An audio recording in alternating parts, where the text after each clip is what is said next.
Ndikulandileni abale okondedwa kuli ngaliro la mawa wa lero, mawa wa pa 4 April 2025. Okondedwa mawa wa lero tipitirizabe kuphunzira mawu a Mulungu pamutu omwe uja onena kuti akadapanda Mulungu kukhala nafe. Ndipo mawa wa lero ndi phunziro number 3 limene likuchokera pa 1 Samuel chapter number 17 kuyambira ndime yake ya 45 mpaka ndime ya 52. Mawu a Mulungu mchichewa cha lero akuti, koma Davide anati kwa Mfilisitiyo, iwe wabwera kwa ine ndi lupanga, mkondo ndi nthungo, koma ine ndikubwera kwa iwe m'dzina la Yehova Wamphamvu Zonse, Mulungu wa ankhondo a Israeli, amene iwe ukumunyoza. Anatinso lero lino Yehova adzakupereka m'manja mwanga, ndidzakukantha ndi kukudula mutu wako, ndidzakupereka mitembo ya asilikali a Afilisiti kwa mbalame zamlengalenga ndi kwa zilombo zakuthengo, ndipo dziko lonse lapansi lidzadziwa kuti mu Israeli muli Mulungu. Onse amene asonkhana pano adzadziwa kuti Mulungu sapulumutsa anthu ndi lupanga kapena mkondo, pakuti nkhondo ndi ya Yehova. Iye adzakuperekani m'manja mwathu. Mfilisitiyo akusendera pafupi kuti akumane naye, Davideyo anathamangira mofulumira ku mzere wa nkhondo kukakumana naye. Davideyo anapisa dzanja lake mthumba lake, natengamo mwala ndipo anauponya nalasa pa mphumi pa Mfilisitiyo. Mwalawo unalowa pa chipumi chake ndipo anagwa chafufumimba. Kotero Davide anamupambana Mfilisitiyo pomugenda ndi mwala wa mlegeni ndi kumupha. M'manja mwa Davide munalibe lupanga. Davide anathamanga nakayimirira pamwamba pa Mfilisiti uja, anasolola lupanga lake lomwe moyikamo mwake namupha pomudula mutu wake. Afilisiti ataona kuti ngwazi yawo yafa, anathawa, ndipo Aisraeli ndi anthu a ku Yuda ananyamuka ndipo akufuula anathamangitsa Afilisiti aja mpaka ku Gati ndi ku zipata za Ekroni. Anthu akufawo amagwa m'njira yonse ya ku Saraimu mpaka ku Gati ndi ku Ekroni. Ameni. Abale okondedwa, mwa mawu a Mulungu amene tawerengawa titsogozedwa ndi kulingalira konena kuti ngati Mulungu ali ndinu mudzakwanitsa kudutsa mu njira zoopsa zimene ena adakanika. Mudzakwanitsa kugonjetsa nyengo zododometsa zimene ena adaziopera patali. Ameni. Abale, ngati wolenga dzuwa atayima nanu, palibe kena kalikonse ku dziko lapansi kamene kakhoza kuyima motsutsana nanu, ikoko nkupambana zosatheka. Ayi. Abale, ndimadziwa kuti anthu timakonda kulangizana, koma ndimati ndikuwuzeni lero lino kuti ena adzakulangizani inu zinthu zimene iwo adalephera kuzichita popeza adalibe thandizo la Yehova. Ndeno popeza awo zidakanika, awonso zidakanika, awonso zidalephera, ichi chidakhala ngati chikhazikitso chakuti izozo zimalephereka, izizi ndi zoopsa. Koma ndi mawu mawa lero, abale, inuyo mukayima ndi Mulungu, inuyo thandizo lanu likakhala Ambuye, mudzakwanitsa kudutsa njira zimene mazana a anthu adakanika kudutsamo. Mudzakwanitsa kuchita zinthu zododometsa zimene anthu ena adafika pomanga fundo ndi kutsimikizira kuti kwa zaka izizi zakhala chinthu chokanika, ndipo padalibe munthu amene adalotako kuti ichi chinkutheka. Yehova ali ndi kuthekera kotero. Abusa mukambiranji zimenezi? Abale, chinthu chimene chimatisiyanitsa anthufe mu zochita zathu ndilo thandizo la Mulungu. Thandizo la Mulungu. Chifukwa adakapanda iye kuti sadatithandize, ndiye kuti history ikadakhala kuti sidzachitika momwe zizingochitika momwe monga zidachitika dzana zikhalanso lero nkumampitirira. Komano apapa popeza pafika thandizo la Mulungu ndiye kuti zasintha. Yehova waonetsera mphamvu zake popeza iye palibe chomulaka. Amen. Chimene chimatisiyanitsa anthu ndi kupezeka kwa thandizo, kwa mphamvu, kwa kuthekera, kwa machitidwe a Mulungu pa moyo wathu. Simasintha kena kalikonse, sizichitikanso monga mmene zimachitikira kale. Motero abale okondedwa tinene pano, inde zilipo zina zimene timati izi zimachitika motere, koma ndikutsimikizireni kuti kupezeka kwa mphamvu ya Mulungu kuli nako kuthekera kwa kusintha zonsezo. I tell you, kuli nako kuthekera kwa kusintha zonsezo. Abale, zilipo zinthu kunja kuno zimene ngati Mulungu sangakhale nanu simungazichite ndipo simungazigonjetse olo pang'ono. Abusa muti bwanji? Zilipo zitsimikizo, zilipo zikhazikitso zimene ngati Ambuye saonekeramo, sachitapo, sakugwira dzanja, sakuthandiza, watha. Ndi chifukwa chake kufunafuna thandizo la Ambuye nkofunika. Nchifukwa chake mutu umene tikutsatira nkunena kuti akadapanda Mulungu kukhala nane. Chifukwa zilipo nyengo zimene padalibe wanzeru akadatha kuchita. Onse ama experience adanyala nkukhala pansi, onse vanthu odziwika adabisala. Palibe munthu wa dziko lapansi akadatha kuthandiza, ndi Yehova yekha adaonekera. Zilipo nyengo zotero, ndikudziwa wena mukudutsa mnyengo zimene zikungofunikira thandizo la Mulungu yekha. Chifukwa akapanda Yehova kukhala nanu palibe chingachitika. I tell you, palibe. Abale okondedwa, ndi chifukwa chake funafunani kukhala ndi Ambuye nthawi zonse.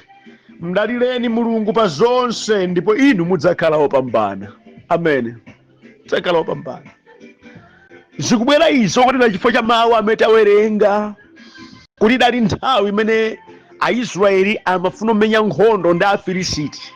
Now, kwa Afilisitiyo kunali chiphanza Goliath chimene chidanena mawu kuti lero tasintha mamenyedwe a nkhondo, ziyambe nchonchi kuti kwanuko Aisraeli kutuluke munthu mmodzi amene abwere nkudzalimbana kaye ndine, akandigonjetsa ndekuti dzakhala akapolo wanu, ndikamugonjetsa ndekuti nanunso mudzakhala akapolo wathu.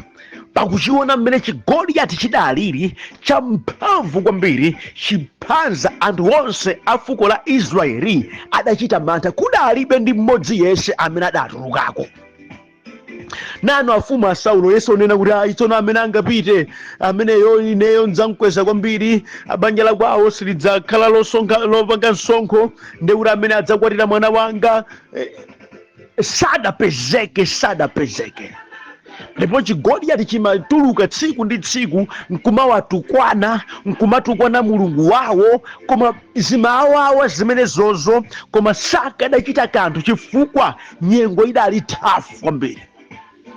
Bale ndikuwuzeni, zilipo nyengo zina okondedwa zimene zimatiwawa ndithu, zimatiyipira ndithu, timafuna zitasintha ndithu, koma chifukwa tilibe kuthekera, chifukwa tilibe mphamvu, timangoti ayi ndi mmwe mudziko zibakhala monga mmene zililimu basi, mpakana thandizo la Ambuye litaoneka. Minus that palibe chingasintha. Alipo wena ali kukulukutika, sikuti akukondwera nkukulukutikako ayi, sikuti zimasangalatsanso ayi, koma kuthekera kwakuti akhoza kutulukamo alibe, mphamvu zakuti akhoza kutulukiramo alibe. Nchifukwa mangokhala chete nkumangoyang'ana, kumalolera kutukwanidwa, kulolera kuchitidwa zipongwe, kulolera kuponderezedwa, chifukwa alibe kuthekera kota paokha akhoza kuyisintha nyengoyo, palibe. Ndi mmene zidalili na Israeli kufika na Davide adabwera. Mishoni yake sidali kudzamenya nkhondo ayi, koma kudzapereka chakudya kwa abale bake. Atamva maphunzo amene Goliath akutukwana adapsa mtima. Chikatere akuti amene irungoopsa ndiye hayi afumu ikuti amene angamuphe ameneyu, koma adzampangira izaura ine ndipita. Abale akalesa kunkaniza tsono mukaniza ine inu mapita. mfumu ikuti amene angapite, ine ndanena kuti ndipita. Ndinachita zambiri ndi thandizo la Mulungu kutchire, zimbalangondo ndidapha ndekha kutchire, mkango ndidapha kutchire ndi thandizo la Mulungu. Ndiye kuti thandizo la Mulungu lomwelo likhala nane ine lero lino, ndipo ndidzakwanitsa kuphaso ichichi. Ndimati ndikuze munthu amene amadziwa kuti Mulungu akathandiza nkhawa zimachoka, amakhalabe olimba mtima, amapitabe kutsogolo ndipo samaopa nyengo, chifukwa amati thandizo limene ndali pa ine dzana ndi Yehova lidzakhalanso pa ine lero, ndipo ndidzadutsa njira iyi osati chifukwa cha ine ndekha koma chifukwa cha thandizo la Mulungu. Ndidzakwanitsa kuchita izi osati chifukwa cha ine ndekha koma chifukwa cha thandizo la Mulungu wanga. Pamene pamatisiyanitsa abale okondedwa mchikhulupiriro, chifukwa alipo amene aliona dzanja la Mulungu, samangoimba ndaliona dzanja la Ambuye, adazionadi zimene Mulungu amachita, ndipo adapanga chiganizo chakuti Yehova akakhala nane ndidzakwanitsa kupita kutsogolo, Yehova akakhala nane ndidzakwanitsa kumenya nkhondo, Yehova akakhala nane zinthu zimene zili zosatheka zidzakhala zotheka, Yehova akakhala nane mphamvu yake idzaonekera mdziko lapansi. Ndipo amayenda ndi chikhulupiriro, amayenda ndi chidaliro. Sindidziwa kuti inuyo mukuyenda mmoyo podalira ndani, chifukwa zosautsazo zonga zimene Aisraeli adaziona ndi zambiri mdziko lino. Mukudalira ndani? Mukuyenda motani? Ndani ali thandizo la moyo wanu? Haleluya. Kaona ena akaulimbika mtima kupita chitsogolo samatama ali nayo mudalira. Davide adaoneka ngati wamtima pakati pa abale wake, koma anali kudziwa chimene akuchita, chifukwa adali ataliona dzanja la Yehova losalephera, mphamvu ya Mulungu yosalephera imene ikakhala ndi munthu amapambana, ndipo ikasowa chiwonongeko chimapezeka. Ndikuwuzeni, likasowa dzanja la Yehova, likasowa thandizo la Yehova, pamakhala chipweteko, pamakhala minyozo, pamakhala kukulukutika, pamakhala kupwetekedwa apo until mphamvu kupezeka, thandizo la Mulungu lioneke moyo wa munthu, lioneke. Ndikuyankhula ndi wena pano okondedwa, chitonzo chichitha thandizo la Mulungu likaoneka, kupwetekedwako kukutha thandizo la Mulungu likaoneka. Izi mukudutsa mozi zisintha pokhapokha thandizo la Mulungu lioneka. Kana kutenga mbuyomo mpakana nkhani ndakafika kwa afumu akuti apo walimba mtima, vala zovala zangazi, adayesera Davide kuti ano ineyo ndipita monga mmene ndimapitira masiku onse. Thandizo la Mulungu silitengera kuti uli nchiyani, ndiwe ndani, umakhala kuti. Hayi, iye amatha kuchita monga mmene amachitira, ndi zinthu zimene pena timaziderera, koma popeza chachikulu si zinthuzo koma Yehova, chipambanobe chimaoneka. Abale okondedwa, chidadabwitsa mndime zimatawerenga tsopano ndikuti kwa nthawi yayitali Goliati amatukwana Aisraeli, Aisraeli nkumanchita mantha. Padalibe ndi mmodzi yense amene adabwera nkudzampanga challenge, but at this time wadzidzimuka kuti akuona kamnyamata majestically kakubwera. Adadodoma zatani lero kuti monga ndakhalira ndi kutukwana, monga ndakhalira ndi kunyoza, monga ndakhalira nthawi zonse ine kuwaopseza anthuwa ndi maonekedwe anga, padalibe ndi mmodzi yense ngakhale mfumu yawo idalimba mtima kulowa m'bwalo kuti ulimbane nane. Ndi ndani uyu kuti walimba mtima kundipanga challenge ndi kubwera kwa ine? Akubwera Davide ndi adamuopseza ndi mawu. Tikadawerenga musimo, Mfilisitiyo adayamba kumutemberera, kumuderera, kumunyoza Davide, naye sakumuopsezaso ndi mawu ake. Ndidzakupha iwe, mtembo wako ndidzapereka kwa anthu, kwa nyama zakutchire. Adakapasa mbiri zomuopseza. Sadayembekeze kuti mkamwa mwa Davide mukhoza kutuluka mawu a challenge. Kuyambira pa verse number 45 pachitawerenga kuti koma Davide anati kwa Mfilisitiyo akumuyankha akuti iwe ukubwera kwa ine ndi lupanga ndi mkondo ndi nthungo, koma ine ndikubwera kwa iwe m'dzina la Yehova wamphamvu zonse, Mulungu wa ankhondo a Israeli, amene iwe ukumunyoza. Ndiye akupitiriza kuti analinso lero Yehova adzakupereka m'manja mwanga, ndidzakukantha ndi kudula mutu wako. Mwayiona ngani challenge game tsopano.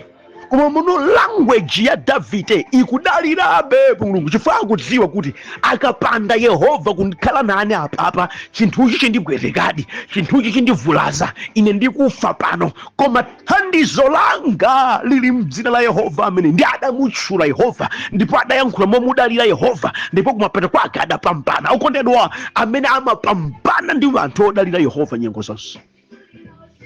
Amen. Mamapambana chidampanga challenge okondedwa mpaka chidamupha opanda lupanga, chidamdula mutu ndi lupanga lake lomwe. Ameni. Mamawa amene okondedwa tiphunzirapo zinthu zingapo.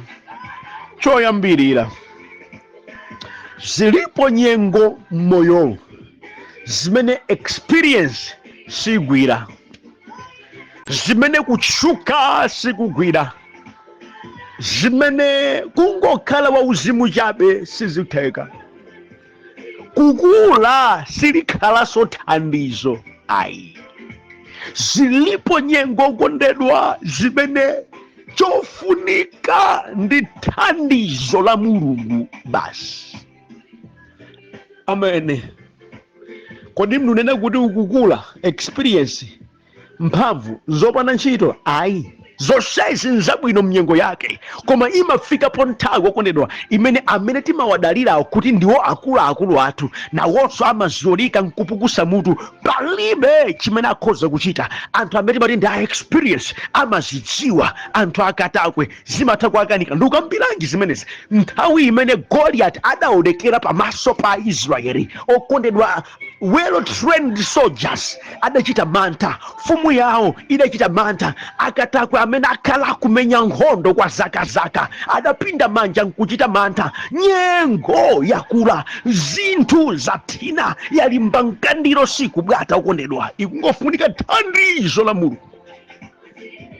Thandizo la Mulungu kapalo okondedwa, ndikudziwa ndikuyankhula ndi anthu ena pa amene mwayesetsa kwambiri mnyengo zanu, mwayesetsa kuadalira banthu, kuadalira auzimu, kuadalira yawo, mumaganiza ngati kuti machitachita awo akale akhoza kuthandizirani. Koma I tell you, mukapitirizabe kungodalira okhawa, chikhumudwitso cha pamoyo wanu chichuluka. Koma ndili ndi mawu walero kuti nyengo zina abale zimangofunika Mbuye akhale thandizo, ndipo akapanda kukhala thandizo iyeyo tivomere mukutha, tivomere chikhala chipere, tivomere akhala matsoka. Ndi Yehova yekha amene angakhale thandizo lanu mnyengo yote. Abale okondedwa, ndikuyitanirani kwa Mulungu munyengo zanu zothina zotere, chifukwa ngati simuzindikira kuti izi zizifunika Mulungu yekha, mwaona ngati anthu ena sakukuthandizani, mwaona ngati anthu opanda ntchito, mwaona ngati awo ankhanza chabe, yeti nawonso zathina, yeti nawonso ali ndi mantha, yeti sangakwanitse iwowo kuti nyengo zotere zazichite. Zikufunika thandizo la Mulungu yekha basi. Kwa masiku ochuluka Goliath chidawanyoza Israeli, chidanyoza makamu a nkhondo a Israeli, padali badaphupha ata mmodzi kulimba mtima kuti ine ndipita limbana naye. Ayi, experience yonse gada, timphamvu tawo tonse gada, kata ntimaranki ta nkhondo tosaphula kanthu. Zidafunika kuti Mulungu alowerere mwa njira yake ndi kuthandiza chinthuchi, koma ndi maganizo aku munthu ndi machitidwe aku munthu sakadakwanitsa. Padalibe chikadachitika, panalibe chipambano apapa pa anthu okhaokhawa, kulibe zosatheka. Ndikambana anu ino amene mukulimbikirabe kufunafunabe kuthandizika kwa dziko. Ayi, izizi mukudutsa mozi ndi zofunika Ambuye yekha, ndipo mukakakamira malingaliro anu muvulala. Izi ndi maganizo anu achabe, simupambana. Ndimatendikambana okondedwa, zilipo nyengo zimene kunafunika kumlekera Ambuye akhale thandizo, zinafunika kuona thandizo la Mulungu lokha basi, ndi kuyembekeza kuti chipulumutso chanu Ambuye chichokera pati. Mdalireni Mulungu mnyengo zotero mudzapambana, koma kuyikapo malingaliro zanu phwi, simupambana, sizitheka. Vano okondedwa, Mulungu pakuwakonda anthuwa akubweretsa Davide kuti awathandize, koma mwatsoka Davideyo sadalandiridwe pakati pawo. Izi ndi zimene anthu ambiri amachita. Akamapemphera kuti Ambuye awathandize, amakhala kaye ndi frame ya mmene Mulungu angathandizire. Akupemphera Ambuye mundichite chotere, namakhala ndi ma imaginations mutu mwa kuti okay, ngati Mulungu wewe kuti ndapemphera andithandiza motere. Akuitsa ntchito awa. Mukapemphera kuti Ambuye akuthandizeni, mlekeleni iye kuti achita chiyani. Njira ya mathandizo ake ndiyoposa maganizo anu. Paja Malemba ananetsa pena kuti mmene ife timalingalirira si mmene iye amalingalirira ayi.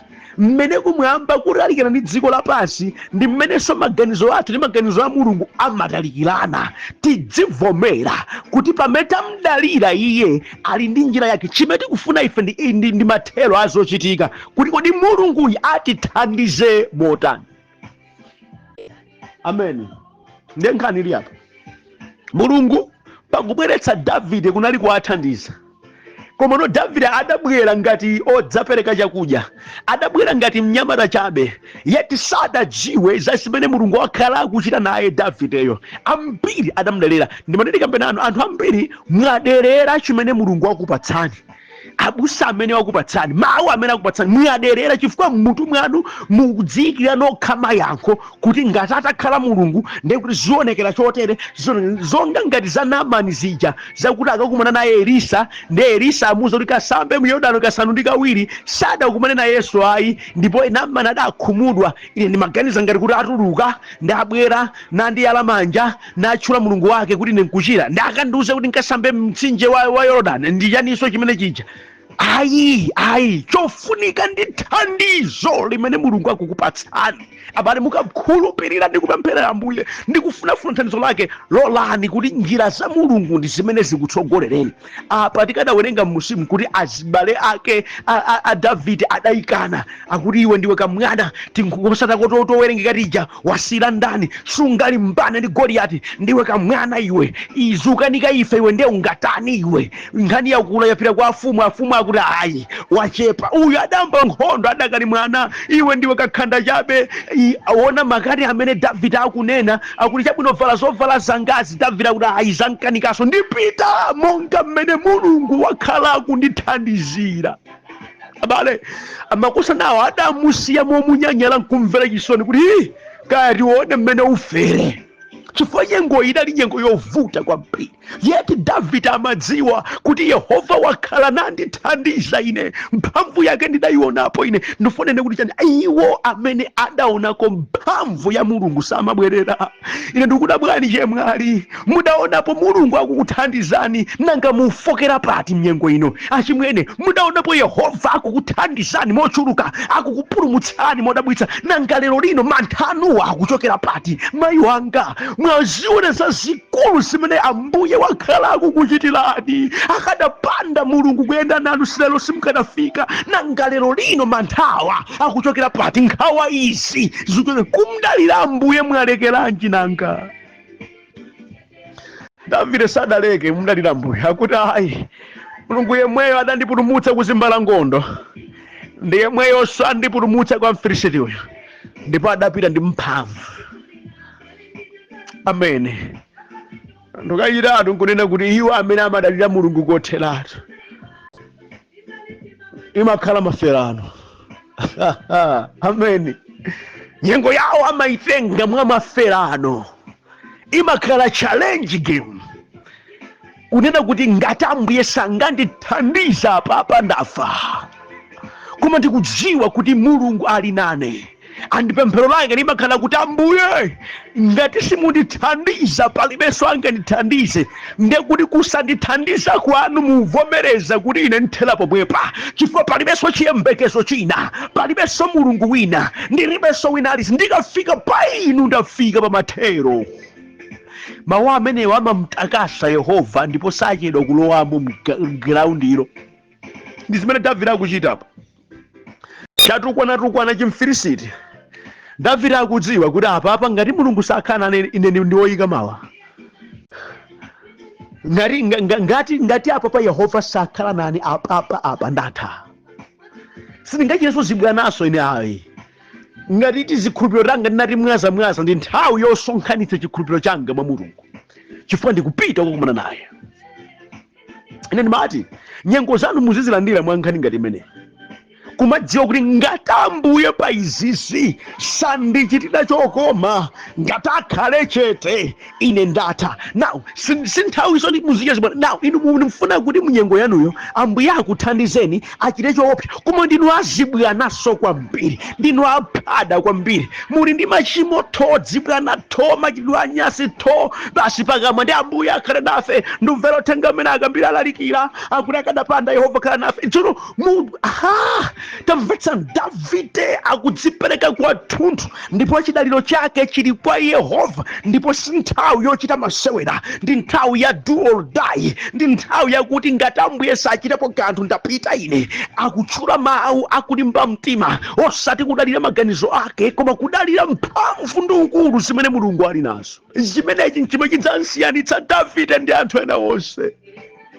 Yakwana nthawi yakuti Mulungu amuchukitsa. Ndimvetsana palokondedwa, nthawi zina Mulungu amatha kulola kuti nyengo yovuta ibwere, nyengo yokhaulitsa ibwere, nyengo yopatsa mantha ifike, kuti akusiyanitseni ndi anthu a dziko, kuti akukwezeni akuyikeni pena, kuti dzina lanu liyambe kutchuka, kuti anthu ayambe kuona zimene Mulungu adayikisa mkati mwa moyo wanu. Musamangolira zina zilizonse. Take your challenge with the help of God. Take your challenge modalira Mulungu, kuti Mulungu andithandiza, ndipo akandithandiza dziko lidzalemekeza chimene Mulungu wakhazikitsa moyo mwanga. Sindimvetsa ngati mukundimvetsana abale okondedwa.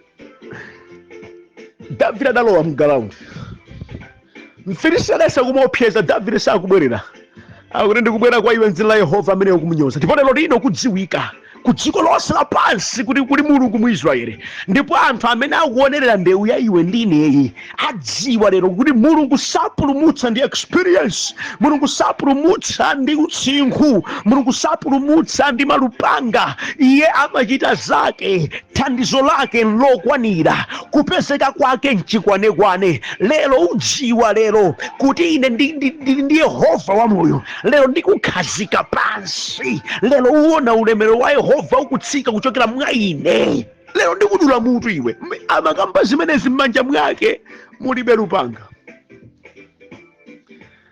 Mvetselani, ndipo mwachangu kwambiri adatulutsa mwala mchikoma chake palegeni, kuuponya mwala uja ndi kumathamanga kupita chitsogolo. Udakamenya pamutu pake ndi kugwetsa Goliati. Thandizo la Yehova.